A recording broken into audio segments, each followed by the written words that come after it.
నమస్తే. శ్రీమాత్రే నమః. శ్రీ గురుభ్యో నమః. ఆదిత్యాయ సోమాయ మంగళాయ బుధాయ చ గురు శుక్రు శనిభ్యశ్చ రాహవే కేతవే నమః. మనకి త్వరలో మార్చి 29వ తారీఖు అమావాస్యయుక్త షష్టగ్రహ కూటమి అనేది సంభవించబోతోంది. అయితే ఈ షష్టగ్రహ కూటమి దానికి చాలామంది పండితులు భయభ్రాంతులకు గురి చేయటము, అదైపోతుంది ఇదైపోతుంది, దేశం నాశనం అయిపోతుంది, ప్రపంచం అంతమైపోతుంది, ఇలా రకరకాల వ్యాఖ్యానాలు చేస్తున్నారు. అయితే అందులో ఎవరిది తప్పు కాదు, అందులో అంత ప్రమాదము లేదు, లేదా అంటే ఉన్నది అనమాట. అయితే దాని గురించి పూర్తి విశ్లేషణతో భయానికి గురి కాకుండా మీకు సమన్వయంగా సమగ్రంగా విశ్లేషణ అందిస్తాను. అయితే మనకి వేద జ్యోతిష్య శాస్త్ర ప్రకారము అంతరిక్షంలో గ్రహాలు ప్రతి సమయంలోనూ మనకి కలుసుకుంటూ ఉంటాయి. కొన్ని కూటమిగా కలుస్తాయి, కొన్ని రెండేసి కలుస్తాయి, ఇలాగా వాటి గమనంలో కలుసుకుంటూ ఉంటాయి. అయితే కొన్ని సంవత్సరాల తరువాత మాత్రమే, అంటే కొన్ని 5 సంవత్సరాలకి, 6 సంవత్సరాలకి, విశేషించి 7 సంవత్సరాలకి, ఇలాగా ఒకే దారిలో 6 కలవడము, 8 కలవడము, ఇట్లా గ్రహాలు మీట్ అవుతూ ఉంటాయన్నమాట. ఈ సమయాన్ని అంటే ఒక్కొక్క గ్రహము ఒక్కొక్క ఫలితాన్ని ఇస్తూ ఉంటుంది. ఒక్కొక్క గ్రహము ఇంకో చెడు గ్రహంతో, అంటే ఇక్కడ మనకి గ్రహాలు శుభగ్రహాలు పాపగ్రహాలు అని ఉంటాయన్నమాట. ఈ శుభగ్రహాలు పాపగ్రహాలతో కలిస్తే మంచితనం మర్చిపోయి చెడుని చేసే అవకాశం ఉంటుంది. వీటి ఇన్ఫ్లుయెన్స్ ఎక్కువగా ఉంటుంది. ఈ మంచి ఇన్ఫ్లుయెన్స్ తగ్గిపోయి చెడు ప్రభావము ఎక్కువ అయ్యే అవకాశం కనబడుతుంది. అవి 2-3 ఉంటే కొన్ని రాజయోగాలు ఇస్తాయి, కొన్ని మహారాజయోగాలు ఇస్తాయి, కొన్ని ఏం చేస్తాయి, మిశ్రమ ఫలితాలను కలగజేస్తుంటాయి. అయితే మనకి రాబోయే కొన్ని రోజుల్లో అమావాస్యతో కూడుకున్నది కాబట్టి మరికొంత తీవ్రతను కలగజేసే అవకాశం కనబడుతోంది. ఎక్కువ దుష్ట ప్రభావాన్ని కలగజేసే అవకాశం కనబడుతోంది. మీరు కనుక గుర్తు చేసుకున్నట్లయితే మనకి 2019లో డిసెంబరు ఆ సమయంలో మనకి షష్టగ్రహ కూటమి జరిగింది. అయితే ఆ సమయంలోనే మనకి కరోనా మహమ్మారి ఆవరించింది, దేశాన్ని పట్టి పీడించింది, దేశాలు అతలాకుతలమైపోయాయి, జన నష్టం సంభవించింది, ప్రాణ నష్టం సంభవించింది, ఇలా చాలా నష్టాలను కలగజేసింది. అయితే మళ్ళా అటువంటి ఉపద్రవాలే మనకి ఈ సమయంలోనూ కలుగుతాయా అంటే కనుక, అప్పుడు షష్టగ్రహ కూటమి జరిగినది ఏ రాశిలో జరిగింది, ఏ సమయంలో జరిగింది అనే దాని ప్రభావాన్ని బట్టి, దేశ కాల మాన పరిస్థితులను బట్టి, అది దేశం మీద, పరిస్థితుల మీద, మనుషుల మీద కూడా అంతటి ప్రభావాన్ని చూపించింది. అంటే ఆరోగ్యం మీద ఎక్కువగా దెబ్బ పడింది. తర్వాత ఆహారానికి సంబంధించి ఎక్కువ దెబ్బ పడింది. ఇప్పుడు ఎటువంటి దెబ్బ పడబోతోంది అంటే కనుక, ఈ 6 గ్రహాలు మనకి మీనరాశిలో సంచారం చేస్తున్నాయి. అంటే మీనరాశిలో ఈ 6 గ్రహాలు కలయిక జరుగుతోంది. మీనం అంటే అర్థం ఏమిటి? సముద్రంలో ఉండే జంతువు, అంటే సముద్రంలో ఉండే ప్రాణి అనమాట. అంటే ఈ సమయంలో సముద్రంలో ఉండే ప్రాణి కాబట్టి నీటికి సంబంధించినటువంటి ప్రమాదాలు కానీ ఉత్పాతాలు కానీ జరిగే అవకాశం కనబడుతోంది. అయితే కొన్ని భూమికి కూడా ప్రమాదాన్ని తెచ్చిపెట్టే అవకాశం గోచరిస్తోంది కుజ ప్రభావం వల్ల. అయితే భూమికి ఏ రకంగా ప్రమాదం కనబడుతోంది అంటే కనుక, భూకంపాలు విపరీతంగా రావడము, వర్షాలు ఎక్కువగా పడవడము, అంటే అతివృష్టి, భూకంపాలు, దీనితో పాటు నీటికి సంబంధించినటువంటివి, అంటే సముద్రాలు ఉప్పొంగడము, క్రూరమైన జలచరాలు బయటపడి వాటి మనకి సంకేతంగా చూపించడము, అంటే ప్రజలకు రాబోయే రోజుల్లో విపరీతమైన పరిణామాలు, భూ నష్టము, జన నష్టము జరిగే అవకాశం కూడా కనబడుతోంది. భూ నష్టము అంటే కనుక భూమి నీటితో ఆవరించబడి భూమి అనేది లేకుండా పోవడం అన్నమాట. అయితే ఇవన్నీ ఎందుకు జరుగుతాయి, ఎలా జరుగుతాయి అంటే కనుక, మనకి ఒకటి దీని ప్రభావము దేశం మీద, దేశ ప్రజల మీద, కనబడబోతోంది. ఇవి అన్ని దేశాలు కూడా ఈ ప్రభావానికి లోనయ్యే అవకాశం కనబడుతోంది. అయితే ఈ గ్రహాల గమనము, ఈ గ్రహాల సంయోగము, ఈ కూటములు మనకి ఖగోళంలో మార్పులకి చాలా కారణమవుతాయన్నమాట. అది మనకి వాతావరణం మార్పు కూడా దీనిలో భాగమే. అయితే ఈ 2025 మార్చి 29వ తారీఖు ఈ షష్టగ్రహ కూటమి జరిగే ప్రదేశంలో మనకి గతంలో వచ్చినట్టుగా కరోనా మహమ్మారి చైనా నుంచి మనకి విడుదల అయ్యింది. అయితే ఈసారి ప్రజలందరూ భయపడేది మరొక కరోనా లాంటి ఒక వైరస్ ఏమైనా మనకి రాబోతోందా అంటే కనుక వచ్చే అవకాశాలు ఉన్నాయి, కానీ కరోనా అంత తీవ్రత కాదు. అది హెచ్ఎంపివి అనే ఒక చిన్నది అని చెప్పడానికి లేదు, కానీ ఒక రకమైన వైరస్ లాంటిదే అది మనకి వచ్చే అవకాశము, దానితో పాటు తీవ్రమైన పరిణామాలు ఎదుర్కొనే అవకాశం కూడా కనబడుతోంది. అంటే దీని శాతము చాలా తక్కువగా ఉంది, నీటికి సంబంధించినటువంటి శాతము చాలా ఎక్కువగా గోచరిస్తోంది. అది ఎందువల్ల అనే విశ్లేషణ మీకు విపులంగా ఇస్తాను. అయితే ఈ షష్టగ్రహ కూటమి ఎఫెక్ట్ మనకి ఈ హెచ్ఎంపివి వైరస్ మీద అంటే దాని ద్వారా విజృంభిస్తుందా అంటే అది కూడా ఒక కారణం కావచ్చు. అయితే ఈసారి ఈ వైరస్ వల్ల మనకి తీవ్రమైన పరిణామాలు అంతగా ఉండవు అని మన జ్యోతిష శాస్త్రజ్ఞులు చెప్తున్నారు. అంటే ఉంటాయి, కానీ అంత తీవ్రత, కరోనా అంత తీవ్రత అయితే ఉండదు. దీంతో పాటుగా ఈ 6 గ్రహాలు ఎక్కడ కలుస్తున్నాయి అంటే కనుక తేదీల ప్రకారంగా కూడా మీకు చెప్పబోతున్నాను. జాగ్రత్తగా భయపడకుండా వినే ప్రయత్నం తప్పనిసరిగా చేయండి. అయితే గత ఏడాది మనకి అక్టోబరు 23వ తారీఖు ఈ రాహు మీనరాశిలో ప్రవేశించాడు. మీనరాశి అంటే సముద్ర జలచరం అన్నమాట. తర్వాత జనవరి 28న శుక్రుడు కూడా మీనరాశిలోకి ప్రవేశం చేశాడు. ఆ తర్వాత ఫిబ్రవరి 28వ తారీఖున బుధుడు కూడా మీనరాశిలోకే ప్రవేశం చేశాడు. తరువాత మార్చి 15 అంటే ఇంకా రాబోయే 15 అన్నమాట. ఈ మార్చి 15లో రవి కూడా మీనంలోకే ప్రవేశం చేశాడు. అంటే మీనరాశిలో ఒక్కొక్క గ్రహము తన స్థానంలోకి వెడుతున్నారు. తర్వాత 15 తర్వాత మళ్ళీ మార్చి 28వ తారీఖున చంద్రుడు కూడా మీనంలోనే కలుస్తున్నాడు. ఆ తర్వాత మార్చి 29న శనిదేవుడు కూడా మీనంలోనే కలుస్తున్నాడు.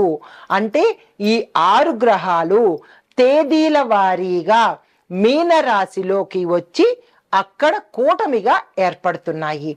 ఈ కూటమి వల్ల అంటే ఇందులో పాపగ్రహాలు ఉన్నాయి, శుభగ్రహాలు ఉన్నాయి.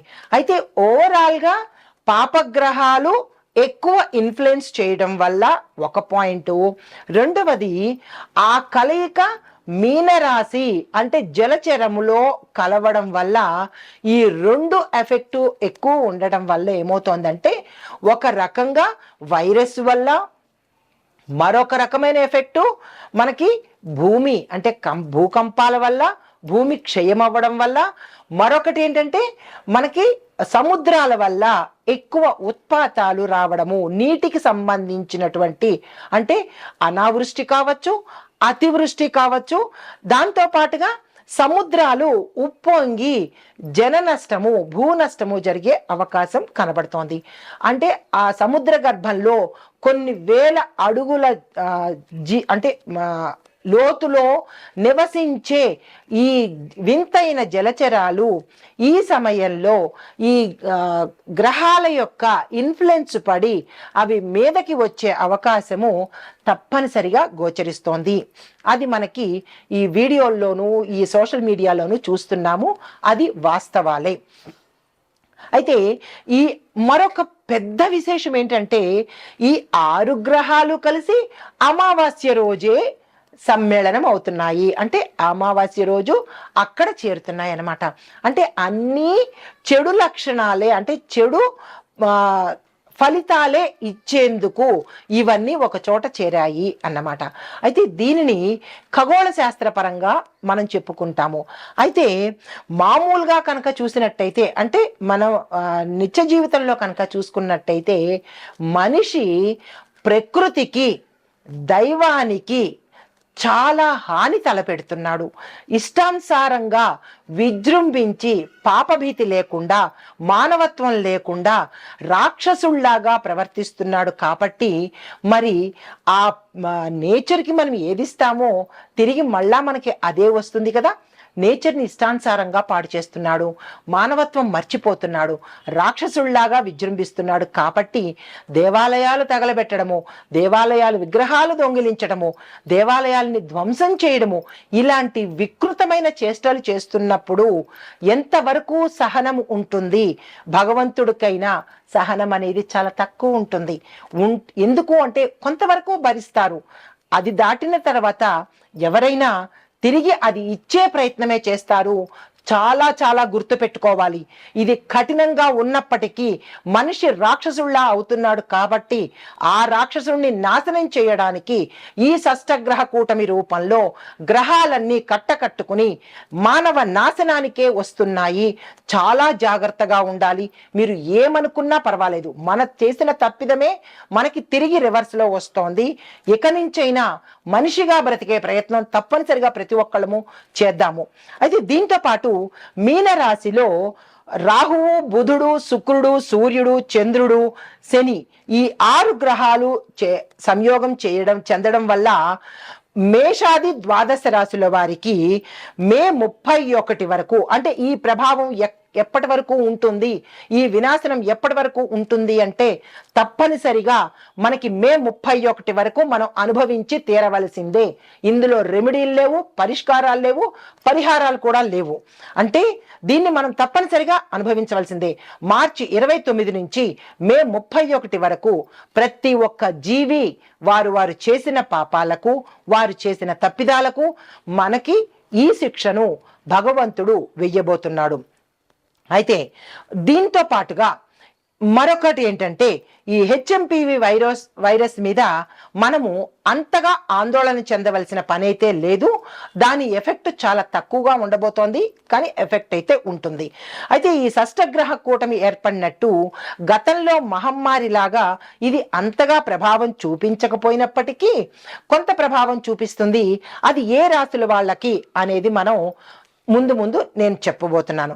అయితే ఈ ప్రతికూల ప్రభావాలు వచ్చినప్పుడు, మరి తప్పు చేసినప్పుడు మంచివాళ్ళ కూడా ఆ ఎఫెక్ట్ పడుతుంది. చెడ్డవాడి పక్కన ఉన్నప్పుడు మంచివాడు కూడా నాశనం అవుతాడు. కాబట్టి ఈ మానవత్వం లేని రాక్షసుల మధ్య మానవత్వం ఉన్న మనుషులం కూడా బతుకుతున్నాం. కాబట్టి ఆ ఇంపాక్ట్ మనం కూడా తీసుకోవాలి. కాబట్టి దానికి తగ్గ పరిహారాలను ఇప్పుడు ఒక్కొక్కటిగా మీకు చెప్పబోతున్నాను. ఆ ప్రభావాన్ని ఎలా తప్పించుకోవాలి అనే అంశంలో ఈ గ్రహాల ఈ స్థాయిని బట్టి మేషం నుంచి ద్వాదశ రాశుల వారికి ఎలా ఉండబోతోంది అనే అంశంతో పాటు చివరలో మనం ఎలాంటి పరిహారాలు తీసుకుంటే వీటి ఇంపాక్ట్ మన మీద పడకుండా ఉంటుంది అనే అంశాన్ని మీకు తప్పకుండా ఒక్కొక్కటిగా విపులీకరిస్తాను. భయపడకండి. కనీసం ఇప్పటి వరకు రాక్షసులుగా ప్రవర్తించిన ప్రతి మనిషి కూడా మానవుడిగాను, దేవుడుగాను మారే ప్రయత్నం చేస్తే మనము బతుకుతాము, మన ముందు తరాలు బతుకుతాయి. కాబట్టి తప్పనిసరిగా ఆ ప్రయత్నం చేయండి. కఠినంగా ఉన్నా నేను వాస్తవాలే చెబుతాను. జీర్ణించుకునే ప్రయత్నం చేసి మారే ప్రయత్నం తప్పనిసరిగా చేయండి. మీరు ఏమి కామెంట్స్ పెట్టుకున్నా ఐ లీస్ట్ బాదర్డ్, ఎందుకంటే నిజాన్ని నిర్భయంగా చెబుతాను కాబట్టి. అయితే ఈ షష్టగ్రహ కూటమి వల్ల 12 రాశుల మీద ఎట్లాంటి ఫలితాలు ఉండబోతున్నాయి? ఒక్కొక్క రాశికి ఒక్కొక్క రకమైన ఫలితాలు వస్తాయి. ఎందుకంటే వాటి ప్రవేశము, వాటి గమనము, వాటి సమయం కూడా తేడాగా ఉంటుంది కాబట్టి. అయితే ఈ షష్టగ్రహ కూటమి 6 రాశుల్లో కలిసి ఉండడం వల్ల విశేషమైన శక్తి సామర్థ్యాలు, ఆ జాతకులకు విశేషమైన యోగాన్ని కూడా కలగజేస్తున్నాయి. అయితే ఈ సందర్భంలో ఏ రాశి వాళ్ళు లాభాలు పొందారు, ఏ రాశి వాళ్ళు నష్టాలు పొందారు, ఏ రాశి వాళ్ళు ఎట్లాంటి ఫలితాలు పొందుతున్నారు అనే అంశాన్ని ప్రతి ఒక్కటి వివరంగా చెప్తాను. స్కిప్ చెయ్యకుండా కరెక్ట్గా చూసుకునే ప్రయత్నం తప్పనిసరిగా చేసుకోండి. అయితే ఈ ప్రభావితము అంటే 2025 మార్చి 29 మనకి ఉగాది వస్తోంది, షష్టగ్రహ కూటమి వస్తోంది. కాబట్టి ఏ రాశిలో ఏ గ్రహాలు సంచరిస్తున్నాయి, ఆ ఫలితాలు ఏమిటి? తదుపరి రాశి మీనరాశి. మీనరాశి వారికి 12వ స్థానంలో ఈ షష్టగ్రహ కూటమి ఏర్పాటు జరుగుతోంది. 12వ స్థానం అంటే వ్యయస్థానము. ఈ వ్యయస్థానం అంటే అన్నీ ఖర్చులే, అన్నీ నష్టాలే, అన్నీ రుణాలే. ఏది చేపట్టినా అది నష్టమయ్యే అవకాశం కనబడుతోంది. ₹1 దగ్గర ₹1000 ఖర్చు అయ్యే అవకాశం గోచరిస్తోంది. వీరి ప్రతిదీ వృధాగా ఖర్చు పెట్టడము, ప్రయాణాలు వృధాగా చేస్తారు, ధనము వృధాగా ఖర్చు పెడతారు, అనవసరమైన ఖర్చులు వస్తాయి. ఏది పట్టినా మట్టి అన్నట్టు ఉంటుంది. కాబట్టి జాగ్రత్తలు తీసుకోండి. అయితే నిద్రలేని సమస్యలు, అనారోగ్య సమస్యలు, ప్రమాద సమస్యలు, దేహానికి సంబంధించినవి, తలకి సంబంధించి అంటే బ్రెయిన్కి సంబంధించినటువంటివి సమస్యలు అంటే అనారోగ్య సూచనలు కనబడుతున్నాయి. కాబట్టి జాగ్రత్తలు తప్పనిసరిగా తీసుకోండి. దీంతో పాటు ఎక్కువగా దాన ధర్మాలు చేసుకునే ప్రయత్నము, చారిటీస్కి కానీ, పసిపిల్లలకి కానీ, లేదా అంటే ఏదైనా ఒకటి ఇవ్వడం అనేది నేర్చుకున్నట్టయితే కనుక భగవంతుడు మీకు ఇచ్చే ప్రయత్నం చేస్తాడు. కనీసం ఈ సమయంలోనైనా వృధాగా ఖర్చు పెట్టకుండా ఆ ఖర్చుని దానం రూపంలో పెట్టుకున్నట్టయితే మీరు బ్యాంకులో డిపాజిట్ చేసుకున్నట్టే. కాబట్టి ఈ మీనరాశి వాళ్ళు ఈ దానం చేయడం కానీ, దైవ ప్రార్థన కానీ చేసినట్టయితే ఈ కొంత ఈ ప్రతికూలతలను తగ్గించుకునే ప్రయత్నం చేస్తారు. అయితే మీకు చెప్పదగిన పరిహారము విష్ణు సహస్రనామ పారాయణ తప్పనిసరిగా ఒక్కసారైనా మీ నోటితో చదవండి, వినడం కాదు. శనేశ్వరుడికి దానంగా ఏదైనా ఇవ్వండి. అయితే రుద్రాభిషేకము శివాలయంలో చేసుకున్నట్టయితే కనుక విశేషమైన ఫలితాన్ని పొందుతారు. శని సంబంధిత దోషాలు ఏమైనా ఉంటే కనుక మనం పూజించవలసిన దైవాలు రెండు. ఒకటి ఆంజనేయ స్వామి, రెండవది శివుడు. వీళ్ళిద్దరే శని ప్రభావం నుంచి, శని పీడల నుంచి కాపాడేవాళ్ళు. కాబట్టి తప్పనిసరిగా ఎవరైతే శని సంబంధిత బాధలు పడుతున్నారో వారు ఈ రెండు దేవతల్ని అంటే శివుణ్ణి, ఆంజనేయ స్వామిని కనుక పూజించడము, అభిషేకాలు చేసుకోవడము, ప్రదక్షిణలు చేసుకోవడము, దానాలు చేసుకోవడము కనుక చేసినట్టయితే అంత తీవ్రమైన ఫలితాల నుంచి కొంత ఉపశమనం కలిగే అవకాశం గోచరిస్తోంది. అయితే ఈ షష్టగ్రహ కూటమి తీవ్రంగా బాధపడుతున్న వాళ్ళు, ఇవి గోచార ఫలితాలు కదా, వ్యక్తిగత ఫలితాలు కాదు. కాబట్టి మీ యొక్క జాతక చక్రంలో ఏ గ్రహాలు మీకు ఇబ్బంది పెడుతున్నాయి, దానివల్ల మీరు పడే బాధలు ఏమిటి అనేవి మీరు చూపించుకున్నట్టయితే కనుక అది కూడా చాలామంది ఫ్రీ ఫ్రీ ఫ్రీ అంటుంటారు. ప్రతిదీ ఫ్రీగా తీసుకునే అలవాటు చేసుకోకండి. ఎందుకు అంటే అది చాలా హేయమైన అలవాటు. ఇచ్చే ప్రయత్నం చేస్తే వచ్చే ప్రయత్నం భగవంతుడు చేస్తాడు. కాబట్టి ఆ అలవాటును మార్చుకోండి. ఫ్రీగా తెచ్చుకోవడము, ఫ్రీగా ఎగవేయడము, ఇచ్చిన డబ్బులు ఎగవేయడము, ఇలాంటి పనులు చేయకుండా ప్రకృతికి, విశ్వానికి కనెక్ట్ అయ్యేటట్టుగా ప్రవర్తించండి. అప్పుడు భగవంతుడు మీకు అన్ని విధాల మేలు చేస్తాడు. ఈ షష్టగ్రహ కూటమికి ప్రతి ఒక్క రాశి వాళ్ళకి క్షేమంగా ఉండాలి, ఆయురారోగ్యాలతో, అష్టైశ్వర్యాలతో ఆ భగవంతుడు సదా మిమ్మల్ని కాపాడాలి అని కోరుకుంటూ, భగవంతుడే కాదు నేచర్ కూడా అంటే ప్రకృతి కూడా కాపాడాలి. కాబట్టి వృక్షో రక్షతి రక్షితః, ప్రకృతిని కాపాడదాము, మన్ని ప్రకృతి కాపాడుతుంది. నమస్తే. దీనితో పాటుగా ఈ షష్టగ్రహ కూటమి దేశానికి తరువాత ప్రకృతికి ఎలాంటి పరిణామాలు ఇవ్వబోతోంది అనే అంశంలో ఈ షష్టగ్రహ కూటమి అంటే ఈ 6 గ్రహాలు ఒకే చోట ఒకే సమయంలో ఇంచుమించుగా ఒకే సమయంలో ఏర్పడడం జరుగుతోంది. కాబట్టి ఇది అత్యంత శక్తివంతమైన గ్రహస్థితి. ఇట్లాంటి గ్రహస్థితి అరుదుగా జరుగుతుంది. 2019లో జరిగింది. అప్పటి నుంచి ఇప్పటికి 7 సంవత్సరాలు రమారమిగా పట్టింది. కాబట్టి చాలా విశేషమైన తీవ్రమైన పరిణామాలు చోటు చేసుకుంటాయి. దేశ రాజకీయాలు, ఆర్థిక వ్యవస్థ, ప్రకృతిలో విపరీతమైన మార్పులు, ఊహించనటువంటి పెనుమార్పులు, వాతావరణ పరిస్థితుల మీద ఎక్కువగా ప్రభావాన్ని చూపిస్తుంది. అయితే ఈ గ్రహ కూటమి ఏ రాశిలో ఏర్పడుతోంది, వాటి దృష్టి ప్రభావం ఎలా ఉంటుంది అంటే దేశ రాజకీయాల మీద, పాలకుల మీద, పాలకుల కీలక నిర్ణయాల మీద ప్రభావం చూపిస్తుంది. రాజకీయ నాయకులు చాలా జాగ్రత్త, తస్మాత్ జాగ్రత్త. కొన్ని ప్రభుత్వ విధానాల్లో పెద్ద పెద్ద మార్పులు కూడా చోటు చేసుకునేవి, ఆశ్చర్యకరమైన మార్పులు కూడా చోటు చేసుకుంటాయి. తర్వాత అధికారము, శక్తి అంటే వాటి యొక్క పదవుల కోసము విపరీతమైన పోరాటాలు, మరణాలు జరిగే అవకాశము, అంటే కొట్టుకునే పరిస్థితి కనబడుతోంది. అంటే ప్రజల్ని పరిపాలించడం మర్చిపోయి ఈ కొట్టుకోవడాలు, పదవుల కోసం పాకులాడ్డాలు, పదవుల కోసం ఎటువంటి ప్రయత్నాలైనా చేయడాలు జరుగుతాయి. అల్లకల్లోల పరిస్థితి. కొందరు ప్రముఖ రాజకీయ నాయకులకు చాలా సంక్షోభ పరిస్థితి ఏర్పడుతుంది. వారికి పదవి ఉంటుందా, ఊడుతుందా అనేటువంటి మానసిక వేదన కలిగే అవకాశము. కొన్ని రాష్ట్రాల్లో అస్థిరత, దాంతోపాటు ఆందోళనలు చెలరేగుతాయి. ప్రజల మధ్య, రాజకీయ నాయకుల మధ్య విపరీతమైన ఆందోళనలు, తగాదాలు, కొట్టుకోవడాలు, ఇలాంటివన్నీ ప్రజల నిరసనలు జరుగుతాయి. తరువాత కూటమిగా ఉన్న ప్రభుత్వం ఉన్న ప్రాంతాల్లో అంతర్యుద్ధాలు జరిగే అవకాశం కనబడుతోంది. బయటికి కనిపించని ఇంటర్నల్ గా కొన్ని రాజకీయ యుద్ధాలు జరుగుతాయి. ఆ పరిణామాలు కూడా ఈ సమయంలో చోటు చేసుకుంటాయి. దీనికి పరిహారం ఏమిటి అంటే కనుక దేశ శాంతి, రాజకీయం స్థిరంగా ఉండేందుకు శాంతి యజ్ఞాలు మన రాజకీయ నాయకులు జరిపించాలి, తప్పదు. గోసేవలు చేసుకోవాలి. అధికారంలో ఉన్న నేతలు దొంగాటలు, అక్రమాలు మానుకొని ప్రజాసేవ మీద కనుక దృష్టి పెట్టినట్టయితే ఒకంత మంచి జరిగే అవకాశం కనబడుతోంది. అయితే తరువాత రెండో పాయింట్, ఆర్థిక వ్యవస్థ మీద ఎలా పడుతుంది అంటే కనుక స్టాక్ మార్కెట్లో ఊహించని మార్పులు జరుగుతాయి. అనుకోని లాభాలు, నష్టాలు రెండు ఉంటాయి. బంగారము, వెండి, లోహాలలో ధరలు హెచ్చు తగ్గులుగా ఉంటాయి. ఒకసారి ఒక ధర, రెండోసారి ఇంకొక ధర, అంటే తగ్గడము, ఎక్కడము. దీనివల్ల ఏమవుతుందంటే మార్కెట్ అస్తవ్యస్తమైపోతుంది. ఎటూ తేల్చుకోలేని వ్యాపారస్తులకు ఎటూ తేల్చుకోలేని పరిస్థితి. కొనాలా, అమ్మాలా, ఏ సమయంలో కొనాలి, ఏ సమయంలో అమ్మాలి, అలాంటి అస్థిరత కనపడుతోంది. దీంతో పాటు ఆహార ధాన్యాలు విపరీతంగా పెరిగిపోతాయి. అది ఎవరు ఆపలేని పరిస్థితి. అయితే ప్రభుత్వానికి రుణభారం ఎక్కువగా పెరిగిపోయే అవకాశం ఉంది.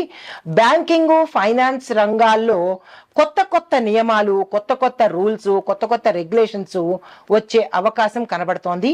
ఇవి దేశంలో ఆర్థిక వ్యవస్థ మీద ఈ షష్టగ్రహ కూటమి వల్ల ఏర్పడుతుంది. తరువాత దీనికి మనం ఏదైనా పరిహారం చేసుకోవాలి కదా. అదేంటంటే ప్రజలు అప్పులు చేయకుండా జాగ్రత్తలు తీసుకోండి. చీటికి మాటికి క్రెడిట్ కార్డులు ఉన్నాయి కదా, మాకు యాప్ల్లో రుణాలు ఇస్తున్నారు కదా అని చెప్పి ఇష్టానుసారంగా అప్పులు చేసి తర్వాత మీరు తిప్పలు పడతారు, దేశాన్ని నష్టపరుస్తారు. తీర్చలేక మీరు సూసైడ్లు చేసుకోవడమో, ఉర్లు వేసుకోవడమో, లేదా దేశాలు విడిచి పారిపోవడమో, ఇలాంటి అవస్థలు మనకు అవసరమా? అప్పులు చేయకుండా ఉన్న దాంతోనే సర్దుకునే ప్రయత్నం ప్రజలు చెయ్యాలి. ఇది కఠినంగా ఉన్న వాస్తవము. పెట్టుబడులు పెట్టే ముందు మాత్రం చాలా జాగ్రత్తలు, నిర్ణయాలు తీసుకోండి. తరువాత ప్రకృతిలో ఎలాంటి మార్పులు వస్తాయి, ఇది మూడో అంశము. ప్రకృతిలో మార్పులు వాతావరణంలో ఎలా ఉండబోతోంది అంటే భూకంపాలు, సునామీలు, తుఫాన్లు వచ్చే అవకాశం చాలా ఎక్కువగా కనపడుతోంది. కొందరు ప్రాంతాల్లో తీవ్రమైన, అంటే కొన్ని ప్రాంతాల్లో తీవ్రమైన వర్షపాతము, మరికొన్ని ప్రాంతాల్లో గడ్డ కట్టించే చలి ఎదుర్కొనే అవకాశము గోచరిస్తోంది. ఏదైనా అతివృష్టి, అనావృష్టి ప్రజలకు ప్రమాదమే. అగ్నిపర్వతాలు విస్ఫోటనం చెందుతాయి. భూకంపాల ప్రభావము చాలా ఎక్కువగా కనపడుతోంది. మానవ తప్పిదాలతో కనపడే విపత్తులు ఇవన్నీ మనం తెచ్చుకున్నవే. ఇష్టానుసారం కల్తీలు, ఏది పడితే అది కల్తీలు, ప్లాస్టిక్లను వాడేయడము, ప్రతిదీ కల్తీనే. మనం చేసిన దానికి మనమే అనుభవించాలి తప్ప ఇంకొక మార్గం లేదు. రసాయనాల కాలుష్యము, దానితో పాటు ప్రమాదకరమైన ప్రాజెక్టులు మీ లాభం కోసం దేశంలో ప్రజల్ని చంపుతున్నారు. కాబట్టి మీరు కూడా అనుభవించి తీరవలసిందే. ఇలాంటివన్నీ పెరిగే అవకాశం కనబడుతోంది. దీనికి పరిహారము ప్రకృతి దేవతలను శాంతిపరిచే పూజలు తప్పనిసరిగా మనస్ఫూర్తిగా చేసుకోండి. చెట్లు నరికేయడము మానేయాలి. మీరు ఇళ్ళు కట్టుకోవడం కోసం రియల్ ఎస్టేట్ వాళ్ళు భూముల్ని ఇష్టానుసారంగా రైతుల్ని మోసం చేసి వాళ్ళకు డబ్బాసి చూపించి చెట్లు కొట్టేసి వాళ్ళని మోసం చేసేసి ఇటుకల మీద ఇటుకలు పేర్చి కడుతున్నారు. ఆ ఇటుకల్లో ఇటుకలు పేర్చి ఎవరు మింగడానికి, ఎవరు తినడానికి, అందులో కూర్చుని అనుభవించే యోగం ఎవరికైనా ఉందా? కట్టేస్తున్నారు, ఇళ్ళు కట్టేస్తున్నారు, అమ్మేస్తున్నారు. నిలబడి నీళ్లు తాగే యోగ్యత, నిమిషం కూర్చుని ఒక ముద్ద మింగే యోగ్యత లేనప్పుడు ఎందుకు ఇట్లాంటి ప్రకృతి వైపరీత్యాలు చేస్తున్నారు? ఇక నుంచైనా చెట్లు నరకడం మానండి. పర్యావరణ పరిరక్షణ తప్పనిసరిగా చేపట్టాలి. అయితే 4వ అంశము వ్యవసాయం మీద, జల వనరుల మీద ఎలా పడుతోంది అంటే కనుక కొన్ని ప్రాంతాల్లో నీటి కొరత చాలా ఎక్కువగా ఉంటుంది. మనం ఇష్టానుసారంగా నీటిని వదిలేస్తున్నాము, ఇళ్లల్లో ట్యాపులు వదిలేస్తున్నాము. మరి ప్రకృతి రుణం తీర్చుకోవాలి కదా. ఎడారీకరణ అంటే ఎక్కువగా ఎండిపోతుంది భూమి. తర్వాత మరొక వైపు అనేక ప్రాంతాల్లో అధిక వర్షపాతము, వరదలు ఎక్కువగా వస్తాయి. తర్వాత రైతులకు అనుకూలంగా ప్రభుత్వము కొత్త నిర్ణయాలైతే తీసుకుంటారు, కానీ అవి అమలు పరిచే అవకాశము అస్సలు కనపడదు. కానీ కొన్ని విధానాలు అసలు రూపుమార్చిపోయే అవకాశం కూడా గోచరిస్తోంది. కొత్త విత్తనాలు, సాంకేతిక పరిజ్ఞానంతో మాత్రమే వ్యవసాయంలో కొంత మార్పులు తెచ్చుకోవచ్చు. అయితే వీటికి చెప్పదగిన పరిహారము, రైతులు నదీ తీర ప్రాంతాల్లో సాగుకు చాలా జాగ్రత్తగా వెళ్ళండి. వర్షాధార సాగుకు ప్రణాళికలు ఇప్పటి నుంచే సిద్ధం చేసుకోండి. తర్వాత వ్యవసాయ దేవతలకు అంటే వన దేవతలకు, భూమాతకు తప్పనిసరిగా పూజలు చేసుకోండి. నేను ప్రతి అంశంలోనూ భూమి పూజ చేసుకోండి, రైతులు జాగ్రత్తగా ఉండండి అని హెచ్చరిస్తూనే ఉంటా. మీరు గమనించారో లేదో నాకు తెలియదు, కానీ భూమాత పూజ చేసుకోండి అని రైతులకు హెచ్చరిస్తూనే ఉంటా. అది ఇప్పుడు సమయం ఆసన్నమైంది. అప్పుడు నెగ్లెక్ట్ చేసినా, అప్పుడు విస్మరించినా ఇప్పుడు తప్పక చేయవలసిన పరిస్థితి. తరువాత వైద్య రంగం మీద ఎలా పడుతోంది అంటే వైద్యము, ఆరోగ్యం మీద. వైరస్లు, అంటువ్యాధులు వల్ల ప్రజలు చనిపోయే అవకాశం గోచరిస్తోంది. దానితో పాటు ఆరోగ్య రంగంలో సాంకేతిక పురోగతి కనబడుతోంది. కొత్త మందులు కనిపెడతారు. కొత్త మందులు అయితే కనిపెడతారు, వాటి మీద ప్రయోగం ఎవరి మీద చేస్తారు? మళ్ళా మనుషుల మీదే చేస్తారు. జాగ్రత్త వహించండి. మానసిక ఒత్తిడి, డిప్రెషన్లోకి వెళ్ళిపోతారు. డబ్బులు రావు, ఇళ్ళు కట్టేస్తున్నారు, డబ్బులు రావు, మళ్ళా ఏమవుతుంది? అధిక డిప్రెషన్. ఆ డిప్రెషన్ మళ్ళా చావుకి కారణము. దీనికి తగ్గ పరిహారము, ప్రజలు వ్యక్తిగత ఆరోగ్యాన్ని ఎక్కడ పడితే అక్కడ తినేయకుండా ఫాస్ట్ ఫుడ్లు, ఈజీ ఫుడ్లు, స్లో ఫుడ్లు ఇలాంటి ఫుడ్ల మీద పడిపోకండి. రోడ్డు మీద అమ్మే ఫుడ్ల మీద పడిపోకండి. మీ ఆరోగ్యం మీరు జాగ్రత్త పెట్టుకోండి. ముందు డాక్టర్ల కొరత కూడా వస్తుంది, సరి అయిన వైద్యం ఉండదు. మీరు తిన్నందుకు మీరే అనుభవించవలసిన పరిస్థితి, ఆకస్మికంగా చచ్చే పరిస్థితి వస్తుంది. కాబట్టి జాగ్రత్తలు తీసుకోండి. అంటే ఆహారం మీద పట్టు పెట్టుకోండి, నియంత్రణ పెట్టుకోండి. జొమాటోలు, టమాటోలు అంటే ఆర్డర్లు పెట్టేసి వాళ్ళు ఏం ఫుడ్ చేస్తున్నారో మీకు తెలీదు, తెచ్చేసుకుంటారు, ప్యాకెట్లు ఓపెన్ చేస్తారు, తినేస్తారు, అనారోగ్యం పాలవుతారు. ఒక్క డాక్టరు అందుబాటులోకి ఉండరు. మన ఆరోగ్యము, మన చావుని మనమే కొనుక్కుంటున్నాము ఆన్లైన్లో. జాగ్రత్తలు తీసుకోండి. అయితే యోగా చేయండి, ఆహారం మీద నియంత్రణ పెట్టుకోండి, మానసిక ఆరోగ్యాన్ని తప్పనిసరిగా అలవాటు చేసుకోండి. అయితే ప్రపంచ రాజకీయాల మీద ఎలా ఉండబోతోంది అంటే దేశ రాజకీయం మీద చెప్పుకున్నాము. ఇప్పుడు ప్రపంచ రాజకీయం మీద కొన్ని దేశాల్లో యుద్ధం తథ్యం, యుద్ధాలు వస్తాయి. కొన్ని దేశాలు అంటే చైనా, అమెరికా, రష్యా దేశాల మధ్య తీవ్రమైన ఒత్తిడి పెరుగుతుంది. కొన్ని దేశాల్లో ఆర్థిక సంక్షోభము ఏర్పడే అవకాశం కనబడుతోంది. ప్రపంచ ఆరోగ్య సంస్థ అంటే WHO ముఖ్యమైన నిర్ణయాలు తప్పనిసరిగా తీసుకుంటుంది. పరిహారము, అన్ని దేశాలు కలిసి సమస్యలను పరిష్కరించే ప్రయత్నం చేయాలి. యుద్ధ వైరాన్ని శాంతి దిశగా మళ్లించే ప్రయత్నం చేసుకోవాలి. అయితే దీనికి చెప్పదగిన పరిహారము క్లుప్తంగా షష్టగ్రహ కూటమి దేశ స్థాయిలో పెద్ద మార్పులు తీసుకొస్తోంది. ప్రకృతి విపత్తులు పెరిగే అవకాశం కనబడుతోంది. రాజకీయ, ఆర్థిక విధానాల్లో అనిశ్చిత ఏర్పడుతోంది. రాజకీయంగా, ఆర్థికంగా చాలా స్థిరంగా ఉండాలి. వ్యక్తిగత జీవితాల్లో విపరీతమైన మార్పులు గోచరిస్తున్నాయి.